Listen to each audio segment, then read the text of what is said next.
आपको बता दें, गंगा सभा के साथ ही सभी व्यापार मंडल से जुड़े पदाधिकारियों ने पॉड टैक्सी के रूट को लेकर विरोध दर्ज कराया और जिलाधिकारी के सामने पॉड टैक्सी के रूट को बदलने की मांग रखी।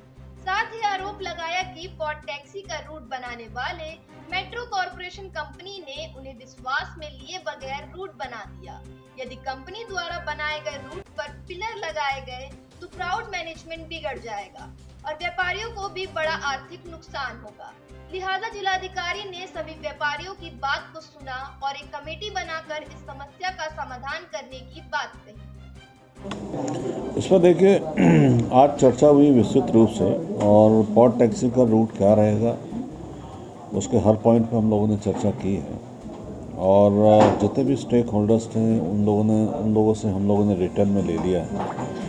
तो उन्होंने जो बातें रखी हैं तो उसको हम शासन को भेजेंगे और उसके बाद जो भी निर्णय होता है उसमें फिर आगे आप नहीं सर, विरोध है ना उन्होंने जो बात आज रखी है, एक स्वर में रखी है उन्होंने कि रूट उनका पूरा गंगा पार ही होना चाहिए। तो इस संबंध में हम शासन को अवगत कराएंगे और जो भी दिशा निर्देश शासन द्वारा जारी किया जाएगा या दिया जाएगा उस पर फिर आगे की कार्रवाई हम लोग करेंगे। क्या पॉसिबिलिटी है कि उसको कितना फिजिबल है उसकी फिजिबिलिटी हमें देखनी पड़ेगी। तो जब तक टेक्निकल एक असेसमेंट नहीं हो जाता है तो वो कहना असंभव है और बेटर ये होगा कि वो एक असेसमेंट वो लोग कर लें और उस आधार पे जो भी फ्यूचर में डिसीजन लेना है।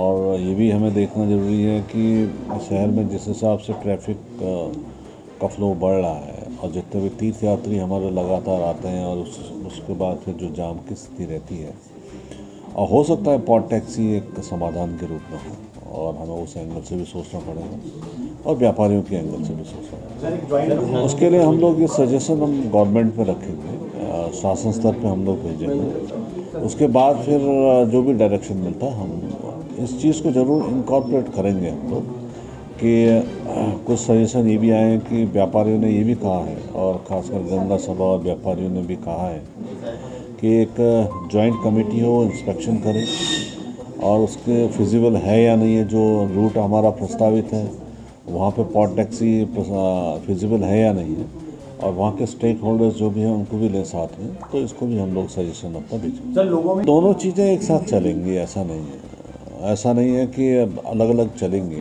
क्योंकि जो कॉरिडोर जो प्रपोज्ड है वो कॉरिडोर चूँकि हर की पौड़ी कॉरिडोर के नाम से ही प्रचलित जो माननीय मुख्यमंत्री जी ने भी घोषणा की है। तो वो कॉरिडोर तो अपनी जगह पे है ही, साथ में जो पॉड टैक्सी वाला जो रूट था, इसी रूट के बारे में जो विरोध था, तो जब इसमें हम निष्कर्ष निकाल देंगे कि वाकई में इसका रूट क्या हो तो वो दूसरी चीज़ भी अपने आप क्लियर हो जाएगी। देखिए, हमारा बहुत स्पष्ट कहना यह है कि पॉड टैक्सी परियोजना का कोई विरोध नहीं है। विरोध है उसके रूट का।